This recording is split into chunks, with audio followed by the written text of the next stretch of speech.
Recording. Okay, so today day one, and today we are going to discuss the foundation part, this HANA and all. Okay, so maybe you have seen these videos in my channel already, or maybe you have some idea. But for again the benefit of all, let me recap all these things. Right. So how HANA came into the picture? Like when we are working on the HANA environment, or we are reading some blog, so certain things are coming to our mind. Like what is this HANA? Right? Why it came into the market? What was the problem with the old system? So, I can say, what is HANA? Why we need a HANA, and how this process evolved, right? And what is the new architecture of this HANA, how it looks like, the look and feel. So in every area, there are some evolutions, like some developments was there. That means if I will say, why we need a HANA, what was the issue with our old system or the ECC system? So two things we are going to discuss today. One is the data provisioning part, and one is your HANA modeling. These are the technical terms. Don't worry. We are a functional people, so we will understand from the functional point of view. So what is this data provisioning? Data provisioning means right now in your data center, you are finding this type of environment. So you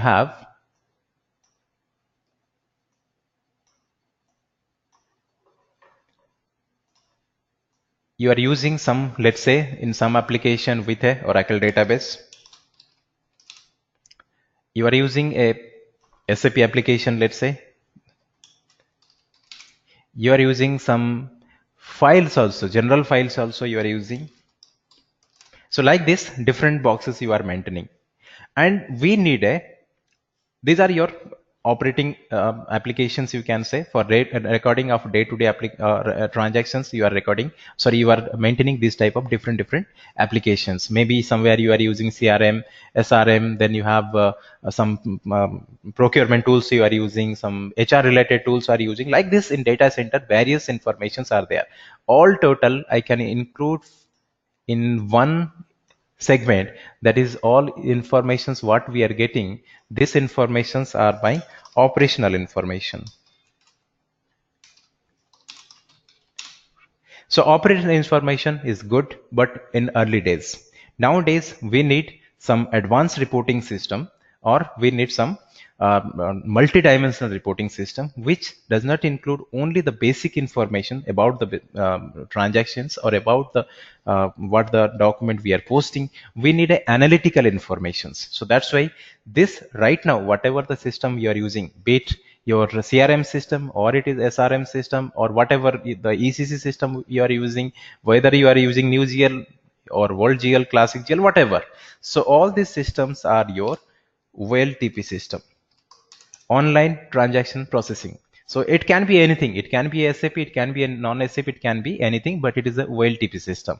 So due to globalization, this is online transaction processing, OLTP, online transaction processing. So due to the globalization, now when we started operating in different region, different countries, we face lot of challenges. If I will list the challenges, then one challenge we can say, we have some, if I will categorize IT and non-IT, let's understand first the IT challenges. So in IT challenges,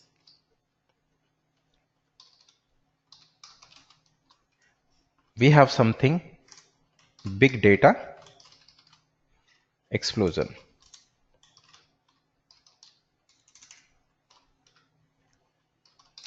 So in data explosion, I will give you a simple layman language. In 15 years back, we are using the basic phones with small memory and with limited data. But nowadays, we are using the smartphones, and we are having huge memory. Why? What is the requirement? Why this more hardware involved in this in a smartphone?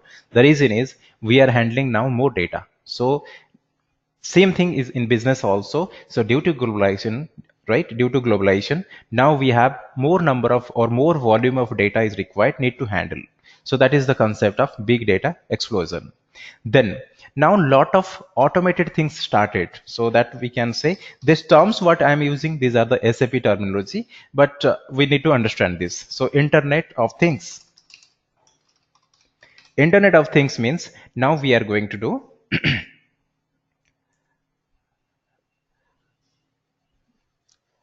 One second, someone just registered. Just give me 1 minute. Okay, so Internet of Things means now like we are using lot of automated things where we don't want manual efforts should be reduced. Like for example, if you are processing something, let's say outbound delivery, that should be some automated flow should be there, or some accounting document should be there, or let's say if you're processing a GR, some accounting entry should be there. So that is the like we are trying to simplify the things. So that's why we need a high-end system. Then another one, multiple servers we are maintaining. Already I have given the example. These are the different servers we are using. Okay, so here you can include the CRM, SRM. So right now in more like scattered way we are using, or we are different systems are there. And we have a traditional ETL system. So those are from IT background, they can understand this one better way. So what is this ETL process? That means this is your OLTP system, and this system we have the limited capabilities. This system is not good enough to provide you the high multidimensional informations. So we need here another system so that we can take the information from here, or the source document from here, and we can do the reporting part here. So that system is known as ETL. So what is ETL? Extraction, transform, and load the data. By extraction, we can understand we are going to face the information from here. So here, let's say you are using different tools, like let's say Informatica you are using, and we are taking the informations, the transactions, document, and we are using here. Best example, this is your BW system. When you are preparing the profitability analysis COPA report, so from various source systems, you, the BW people, they are taking the information and they are doing the compilation, or they are processing here. So that is your OLAP system. So why they say it like it is a traditional this one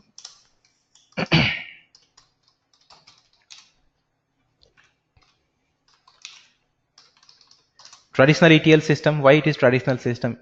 Because right now we are maintaining two different systems. One for OLTP. I'm not naming what application you are using. It's a general system I'm talking about, whether you are using SAP or non-SAP product also. But for reporting purpose, we need one multidimensional report system, or we need some another system. So here we need to take the information from the source system, and we need to go for the reporting. So in this traditional ETL system, the technical people, they need to schedule the batch jobs so that in particular time system will take the information from the source system. So maybe let's say if you are okay, so we can go for weekly ETL they can schedule. So that means if you are getting some information report, so in from this system that is 1 week old, because we are scheduling the batch jobs in 1 week. Even if you are taking the information daily basis, but still it is a 1 day old report you are getting. So that's why we want it should be online reporting. The moment we are posting something here, or any transactions inserted here, so that should flow here and we should get the information. So that is not happening in the system, in the regular system. And second thing, this is the why, because it is too costly. Earlier we are maintaining multiple systems, and this is the technical challenges we can say.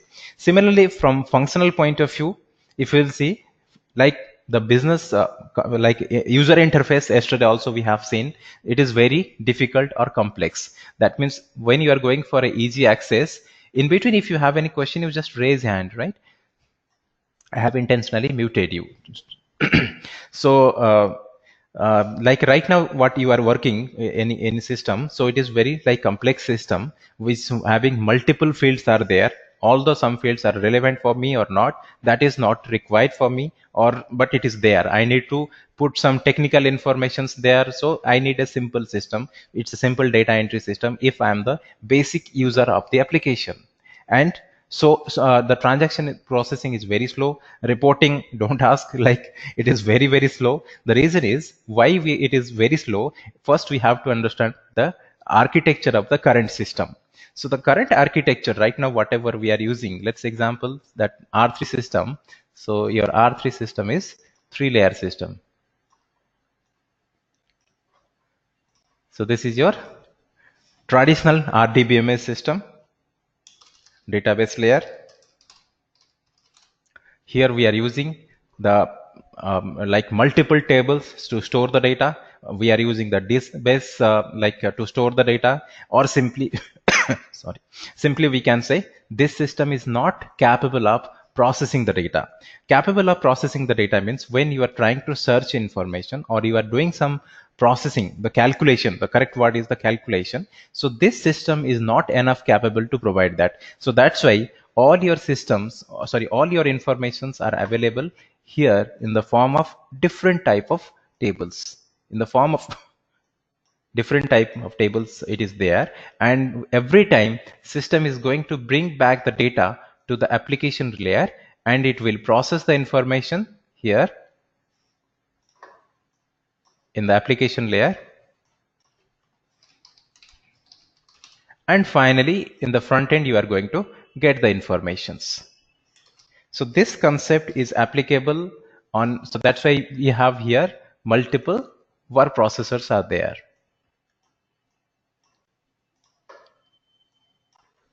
Now we are discussing why we need a HANA system. Then we will come to the what is HANA system. So multiple work processors are there. So this is another challenge you can say. So the complete calculation or the processing happens not here. It will take the value from here, and always this one is occupied.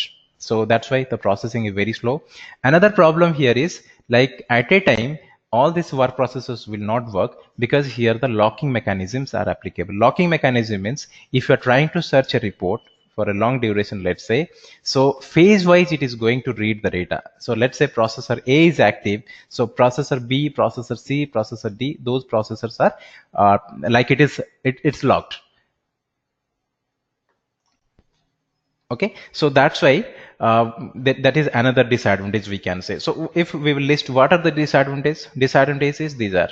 So in a traditional system we have huge right now the requirement is huge data volume is there that we need to handle, but our system is not enough capable.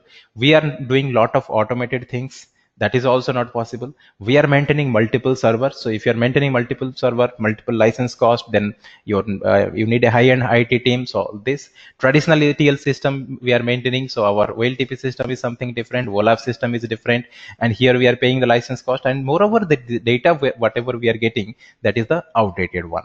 So and second and this here we are using, whenever we are using any application, we have a underlying database is there. So that means here also a underlying database is there. So assume that let's say we are using here a database, Oracle database, which is a regular database, not capable of processing the data, only it is good to store the data. So whenever you are going to get the information, so we are going to send the command, system will take the information from this area and it will back to the application layer, it will be processed, and we are going to get the information. This is the process right now you are working. Okay, whatever the application you are working, this is the process you are following.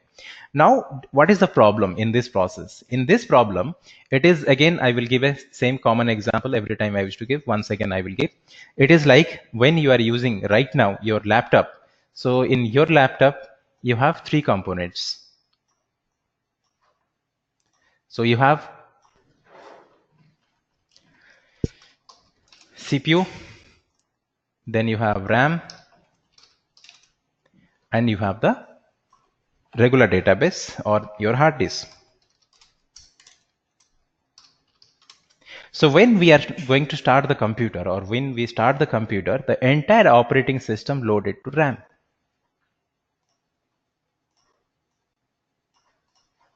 Okay, so entire operating system load to RAM.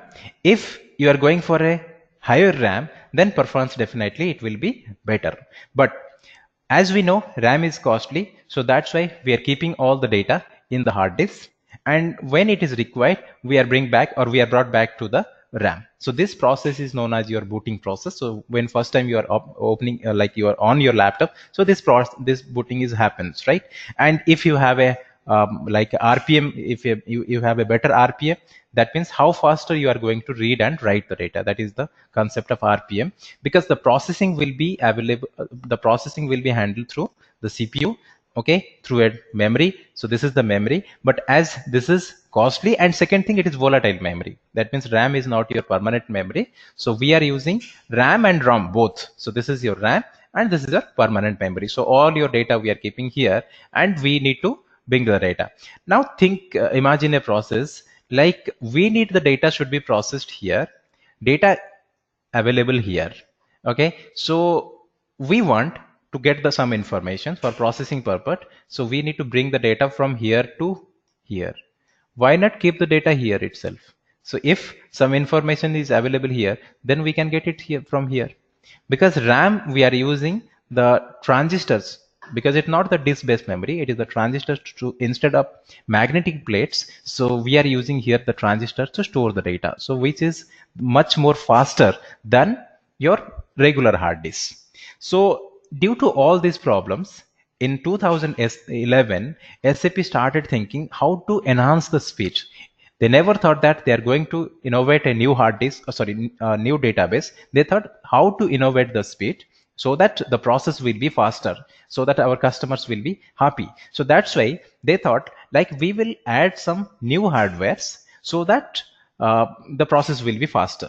So what they thought, they introduced this concept, this laptop, whatever we discussed. So this process is known as your input and output process. That means every time you are bringing the data, we are processing here, again back to, we are going to store the data. So this is your input output.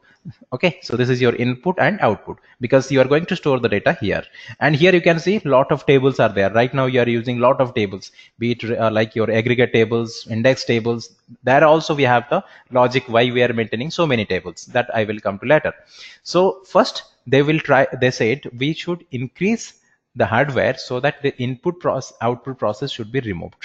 And in this phase there is a huge reduction in the memory price, because if 20 years back they never thought of this one, if they will go for a RAM concept in a traditional database, the hardware price was that time it was too cost. So that's why they said we are going to introduce the RAM concept, or simply we can say in memory. We are going to introduce the in-memory technology, and we are going to introduce here the multiple processing, that is known as massive parallel processing. So what is massive parallel processing? I have given some hints here.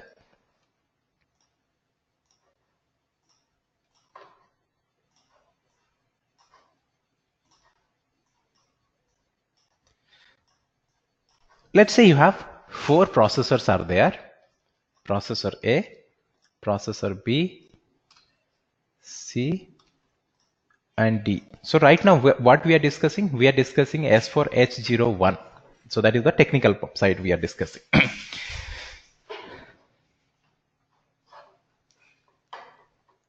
So in regular system or in the OLTP system, when you are trying to search any data, so at a time one processors will be active and other processes will be logged. For example, you are trying to get the information for 2 years, let's say, information. So some like complex report you are trying to search. So how system is going to read the data? In a traditional system, like you have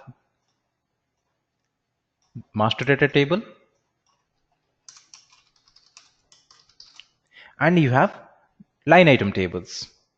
So in line item tables, we have again the aggregate tables are there, we have total tables are there, and we have index tables are there. So when we are trying to search, let's say customer aging report or something, so first the command, it will go to here, the master data. From master data, it is going to read the data from this one. And in this process, it is going to read the data from left to right. So I will come to that part. Now, when we apply these processors, at a time, one processor is active and other processors are locked.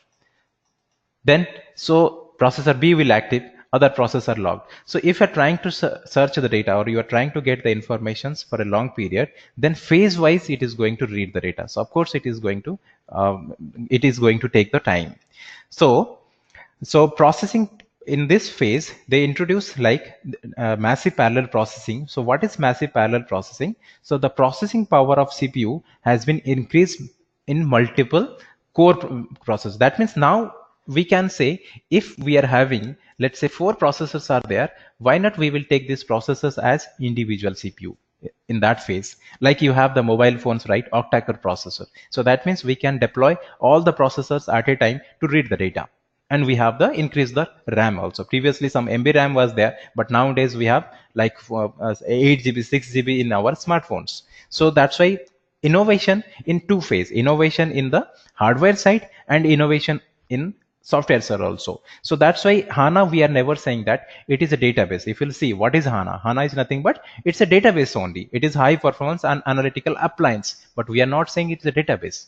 So that's why in this particular HANA system, there is involvement of both hardware as well as software. Hardware we can understand, okay, that is they have introduced the massive parallel processing. That means each processor will be now, each one will be the one CPU. No more locking mechanism is there. We are going to introduce the in-memory concept here. In-memory concept means the IO process we are going to completely remove. Simply we can say we are going to apply the RAM as our main memory in this process. What is the software innovations in this phase?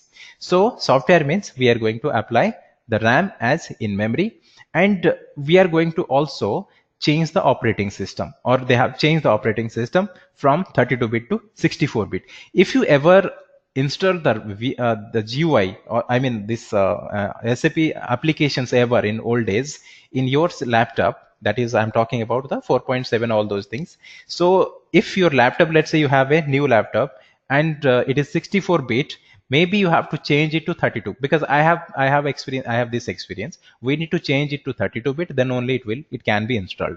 The reason is that time the application whatever developed, it will only work on 32-bit. So that is now changed to 64-bit operating system. So if what is the benefit? Command to the CPU to is faster. So far there is, like, we are going to introduce multiple parallel processing with massive blades. Then we have introduced the in-memory. In-memory is nothing but just we are going to apply the RAM, okay, and we are going to introduce the in-memory concept. Sorry, this in traditional system, how you are going to store the data? You may answer that we are going to store the data in a columnar stores, right? In column store we are going to store the data. So what is the disadvantage when you are going to store the data in a columnar, right? So the disadvantage, let's try to understand, which I will take a general example which is common for all, because some people from technical side also there. So I will take common example and simple example I will take here, and we will understand this one.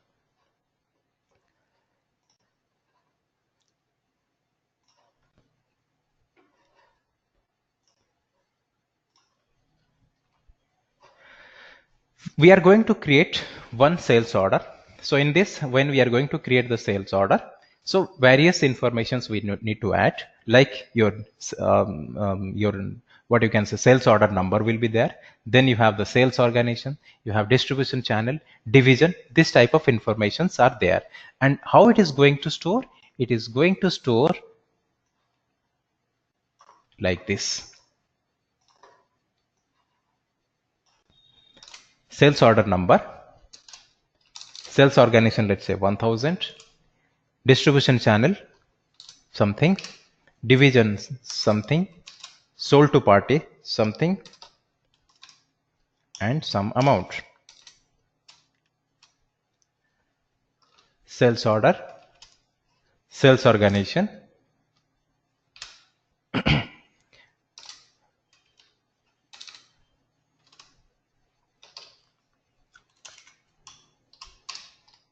amount, sales order number,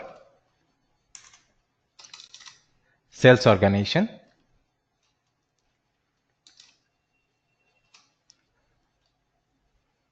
distribution channel, division, sold to party. So like this, it is going to add the information.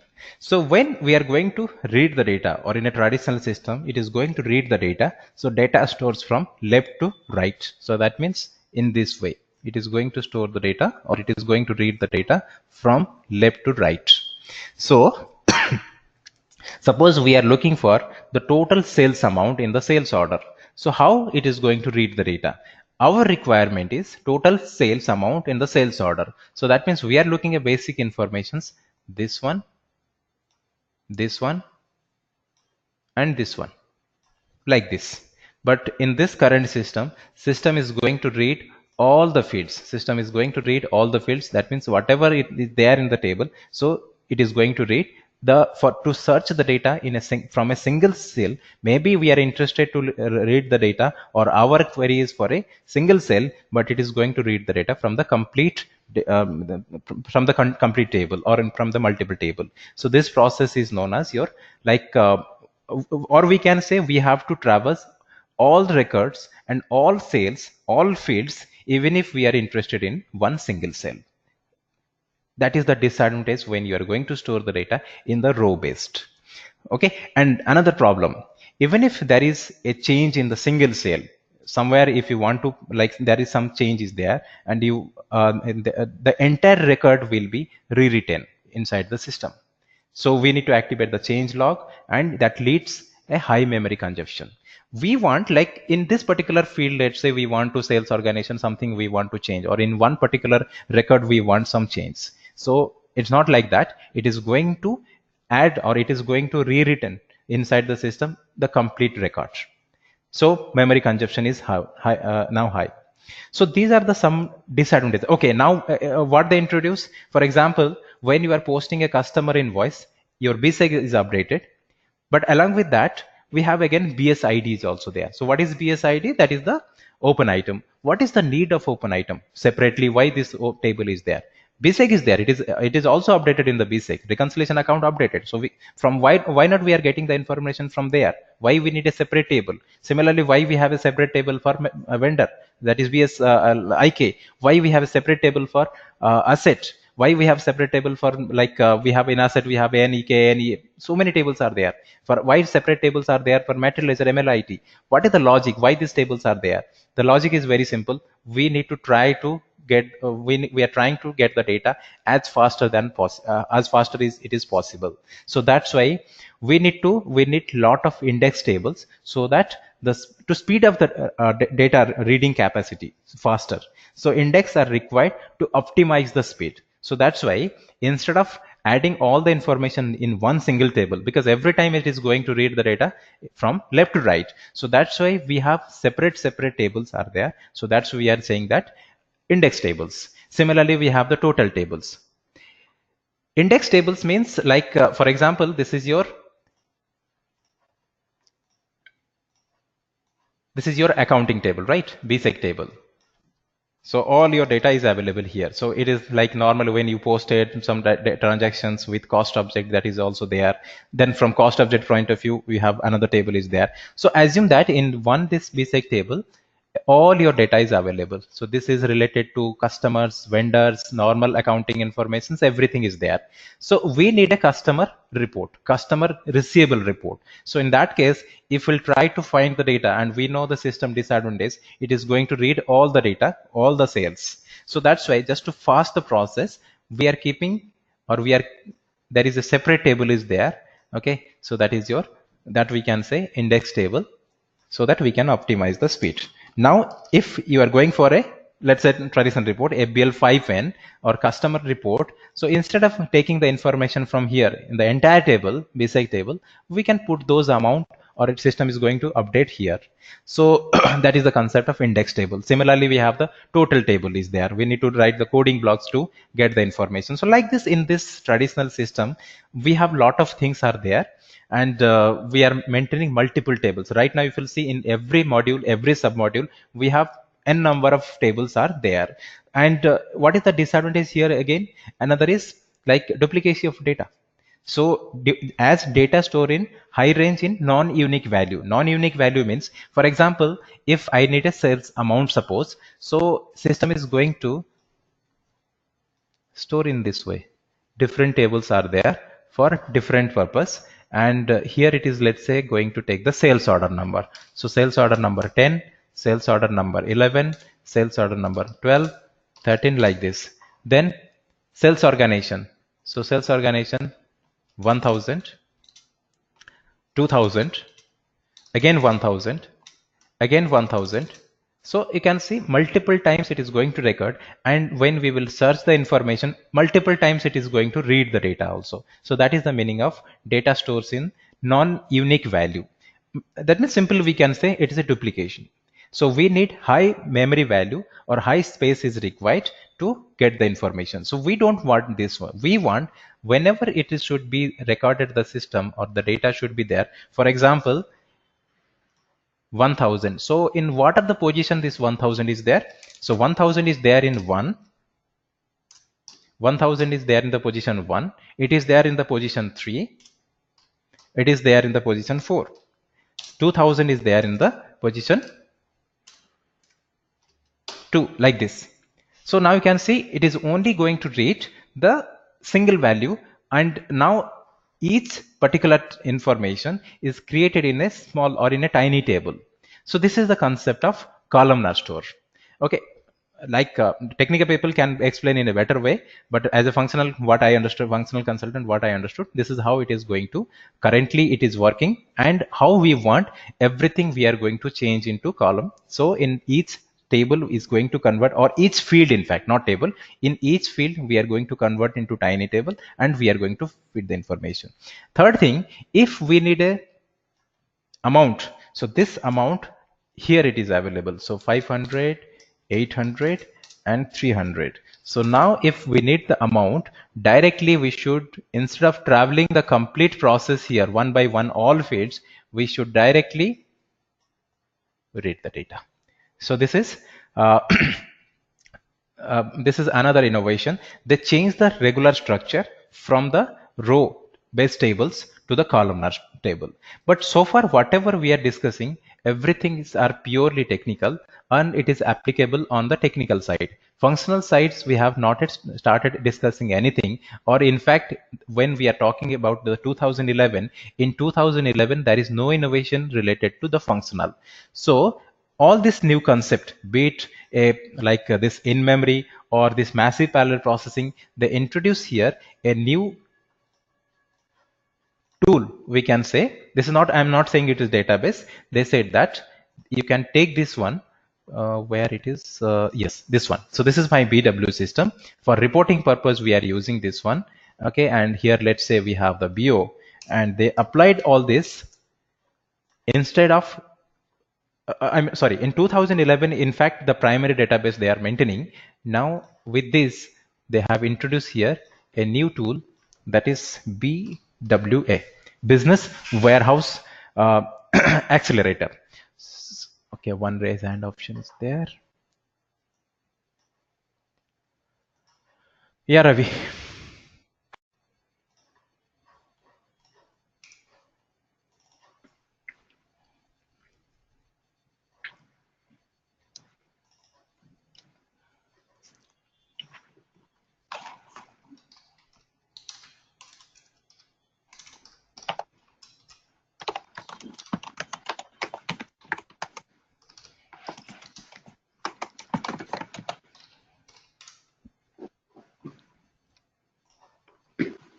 So you can see here you can see different material types. So you can see how many types it's repeated. So ROS, that is my raw material. So you can see raw material multiple times it repeated. Finished product multiple times it is repeated. So in traditional system which is going to read the data, every time all records will be, it is system is going to read.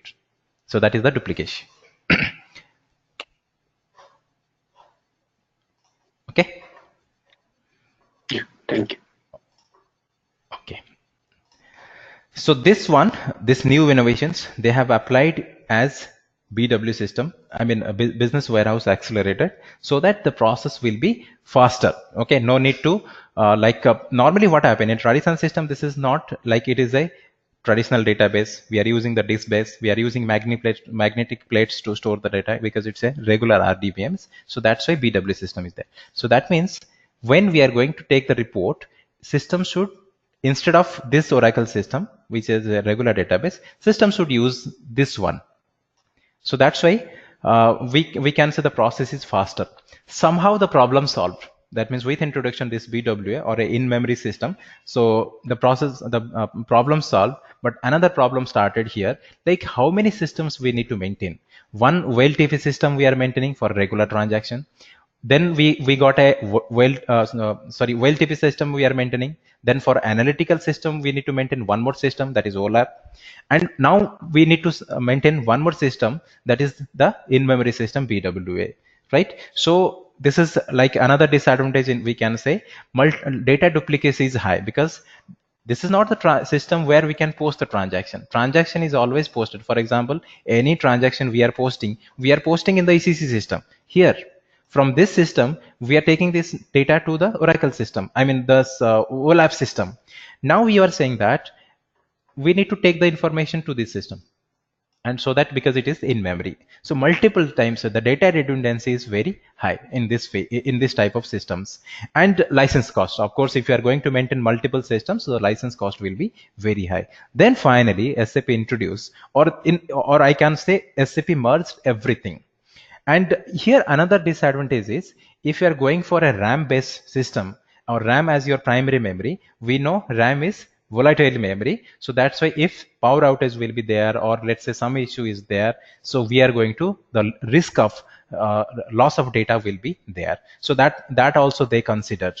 So finally in 2012, SAP introduced one system, that is, or we can say it was the pilot project as HANA database, not S4 HANA, HANA. So we have not started discussing anything S4 HANA. HANA is something different. S4 HANA is something different.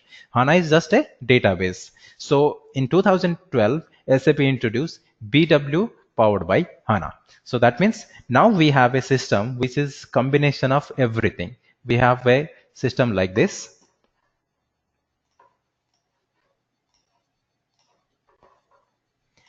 We need a system, something like, it should be in memory. It should be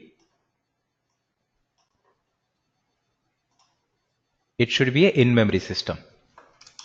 Just now we discussed the advantage and what are the benefits of in-memory system, RAM-based system. Also, we need a regular database so the data will not lose. So we need a RDBMS system also. It should be equipped with this. And we need something backup system also required. Backup for a traditional system. So all together, now we can say this is the HANA system. So here they introduce Trex engine. These are not relevant for us, just for your understanding I'm explaining. As I told, this is the foundation about the HANA system. So this is Trex engine, which is nothing but in-memory system. Then we have the P star time,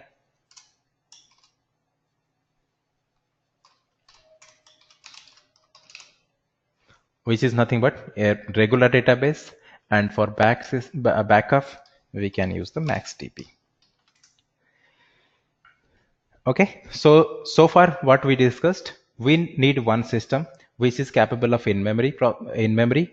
We change the architecture, or SAP change the architecture from normal system, that is in memory, to columnar to row based system to columnar. So the processing will be faster. No more locking mechanism will be there.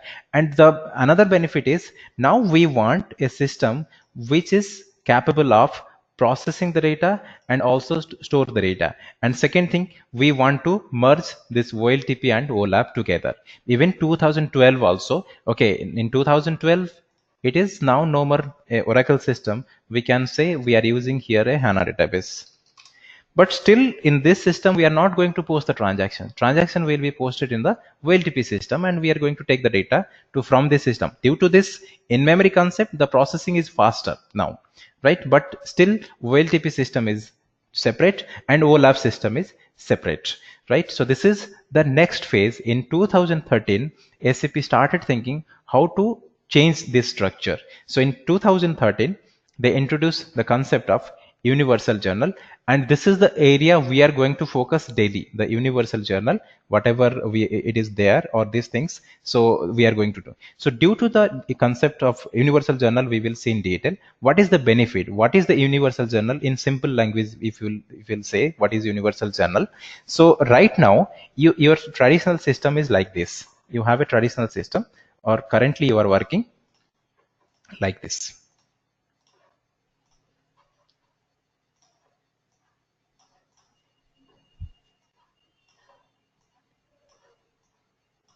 Separate tables are there. That means for GL, You have table like Fagel Flex, or if you're using classic GL, then GLT0. Like these are the tables are there.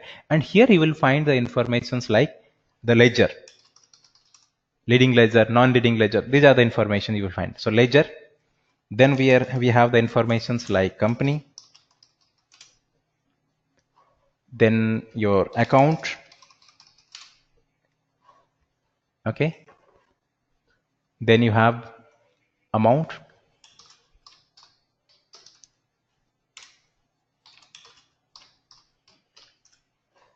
like this.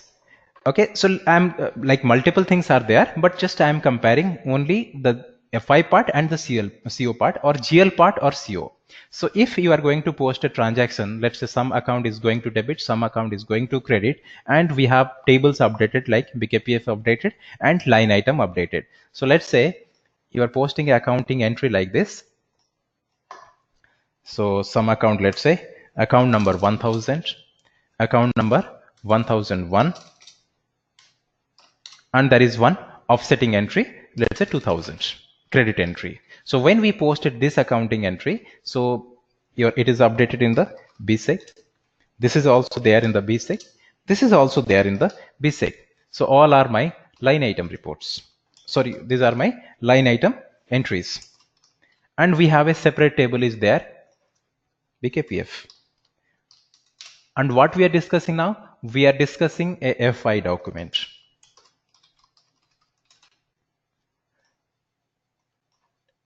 Now we have introduced the cost object. So along with this accounting entries, okay, let's say this is 5,000. This is the amount. With this 5,000, this is 3,000. This is 6,000. These are the amount. Sorry, this is 8,000. The debit and credit. So if we are going to add the cost object, then another document will be generated in controlling. So for controlling, so that is your CO document generated. And those documents or those informations will be there in another table, that is your header table, COBK, and line item table for this one, because this is not having a cost object. Let's say this is, you have cost center, here you have a cost center. So two more tables are updated, COEP, COEP. This is not a cost object, so COEP will not update here. So like that, right now, if when you are working in the ECC, this is how tables are updated. If you are going to add the primary, like the secondary cost element, then some more tables are updated, COSS. So now we are going to store the data in very scattered way. Similarly, if let's say material ledger is there or COPA is there, then some more tables will be introduced here. Now, if we want to search the information, I'm just briefly telling the universal journal. It is a very vast area. So when you are going to, when you have posted the cost object, so your cost element updated.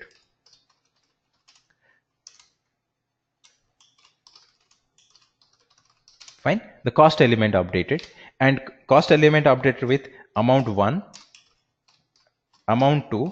That's it. Here it is amount 3, because offsetting entry is also there. That is the accounting line also.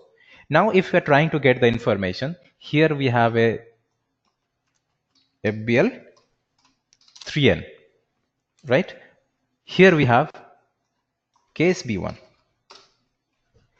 But why not we will merge both the information? Because we don't want a separate system for FI. We don't want separate system CO. Similarly, if you are, let's say you are doing the month end activities, right? You did the assessment, or you did something you did reposting. So those part only applicable, or those part only updated here. It is not going to update anything. Initially, we posted the cost center with XYZ, and we did the reposting, or we did everything. We changed now. Now this is particular cost center may be 0, but still, if you'll check the FI record, that is right now happening, right? So if you'll check the FI record, it is still showing that your record is or this transaction is there in your FI record is still, it is showing the cost center is this one. Better I will go to a particular document and I will show here. Let me go to a universal journal. Let me check a document here.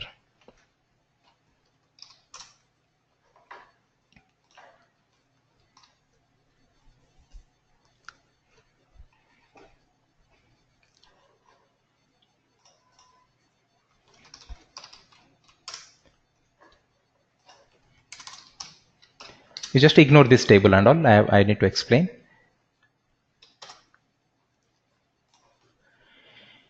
Do we have?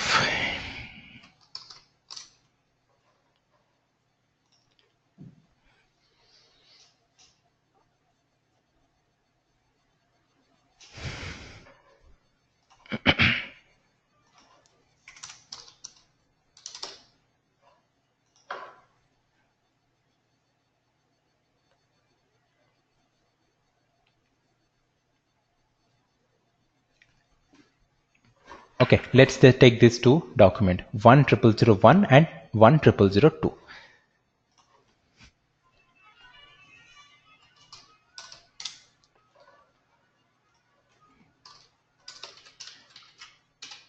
Document number 10001, and here you can see the business transaction is linked here. Coin is, you will find in the KSB1 when you are posting the transaction, but in FBL3 and or in the F5 record you will not find any information coin. So that means now you can assume or you can predict here, that means the CO business transactions are also part of this, the new table, or due to this concept of principle of one. Okay, so let's understand this particular document. T0 document 10001 maybe. Okay, this is one transaction we have posted. Suppose we are posting this particular transaction in the ECC system. So these two part it will update. These two part it will update in the BSEC. Right? And for this there will be a COEP line item will be there, and this line will be there in the COEP. You are going to get a accounting document number for this. You are going to get a CO document number for this. Now let's verify how many document numbers are linked with this particular accounting entry. How many document numbers are there? So let's go to verify the document.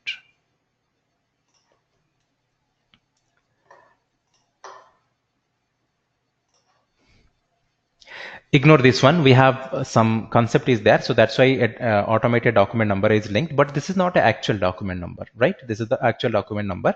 This is just an automated document generated due to some process. Now we have only one document is there, 10001, and if you'll see this 10001, this is the new table we have, or the universal journal. So if we'll, tomorrow we will discuss in detail about the universal journal. I'm just giving some hints. So if you'll see this particular document 10001, in this document not only I'm getting the FI information, in this particular document we are going to get the CO informations also, and also you can see here multiple ledgers are there. So these are the different ledgers, maybe leading, and these are my non-leading ledgers. So that means earlier what happened, your leading ledger separate table, non-leading ledger separate table, or like we have a like if you are using the classic GL, then GLT0. Now no more to use multiple tables, everything will be in one table. So just ignore the ledger for some times. Let's specify the ledger, leading ledger 0L.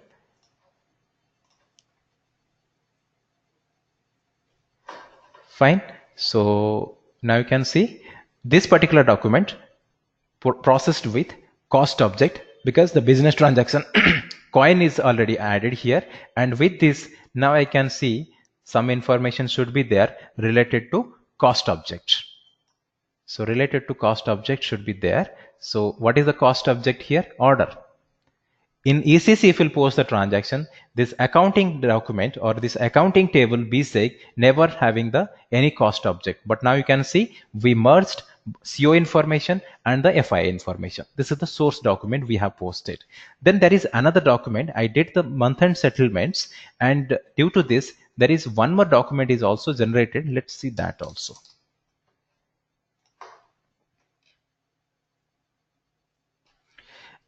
Okay, so let's understand this 10002.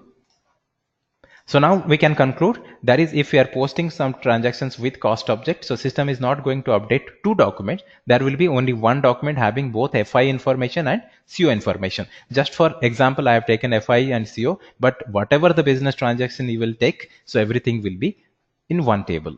Now let me take the other document 10002 document. In 10002 document, I can Uh, this is another document. No, I was not looking this document. This is the same type document. One second.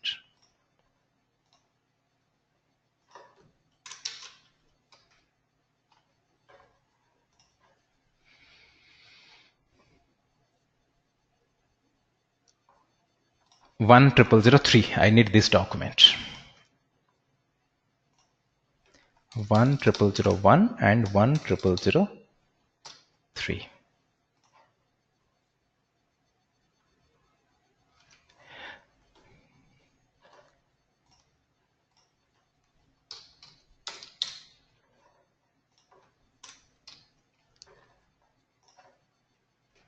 Check this one.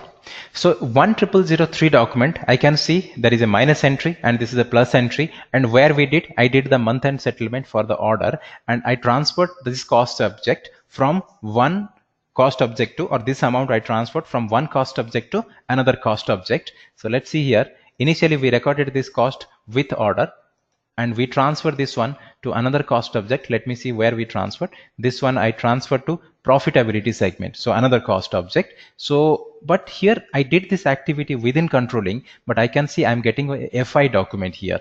So this is one FI document or FB03 document, and both your source document and the settled document both are part of your now universal journal.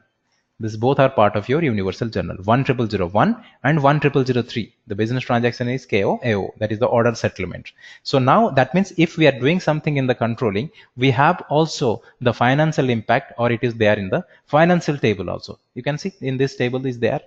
And second thing, have you noticed or not? You can see this is a account number is there 3006. We know when we are doing the month end settlement, there is some concept secondary cost element there, which is completely part of controlling. Now you can see the controlling cost element is available, or the secondary cost element is available in the form of account. So if you are not familiar with controlling, don't worry, we will start from the zero. That time maybe you will understand. But those are having good idea on the controlling, you can understand how the things are simplified now. Or in simple language, if I will say, we have resolved the technical problem. That means earlier we have, let me open a document. Just a second.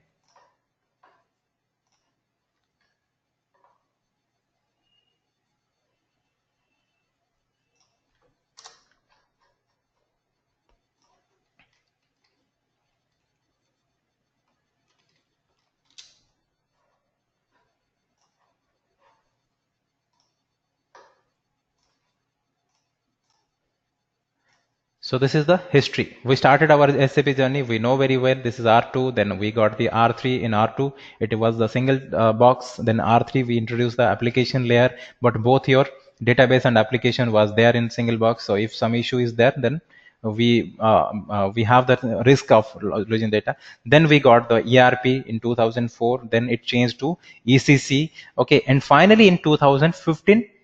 SAP introduced this S4HANA, but we have not reached till S4HANA. We are still in the phase of this 2013, 12 and 13, when SAP trying to sort out the business problems, and they are trying to sort out the business problem. This is a roadmap. Today we discussed what is the in-memory in 2011, and in 2012 how it is simplified with this HANA system, not S4HANA. Again, I'm saying it is the HANA system. Okay, and business in 2013 they merged both the systems, OLAP and WLTP. So that's why today I have explained this concept, how these things are going to be simplified. In next session we will see the more some more addition to this area. Okay, so we are trying to understand today at a high level this one. So when you are posting a transaction, you have different tables are updated, like your BKPF and BSEC, and you have multiple index tables are there. So those tables now we are no more going to refer here. This one we have not reached it. Okay, so only this much we covered. So today I have explained what is the in-memory concept, what is the new architecture or the columnar. So if I will show you this AC Docker table, right now what we are referring, this table you will find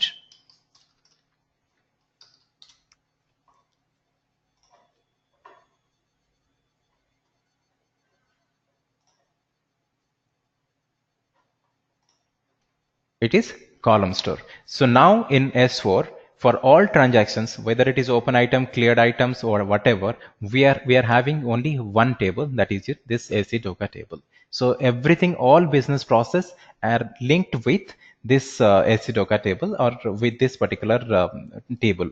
So this is how we have, or we try to simplify the business process. First, we have some IT challenges. Okay, I have listed those IT challenges. Now everything is resolved now. So initially we recorded somewhere, right? Yes. So IT challenges we resolved. Now we no need two systems. One system is enough, where we have the embedded BWR available. Traditional ETL system not required, because as you in source system, once it will be capable of having both WLTP and OLAP system will be together. So we can post the transaction here and we can do the reporting, or we can do the analysis here itself. Then due to this new database, now we are using that, instead of a traditional hard disk, we are using this RAM base, or this is the HANA database.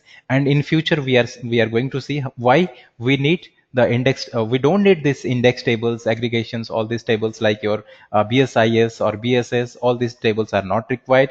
Then again we will understand here something is there, right? You can see something is there, data footprint, reduce the data footprint. So we will understand this one tomorrow. Once we will have a better idea on the universal journal, so then we can see how they like you can see step by step. This is one example they have given. If your traditional database is 593 GB, then we can bring it down to 8.4 GB.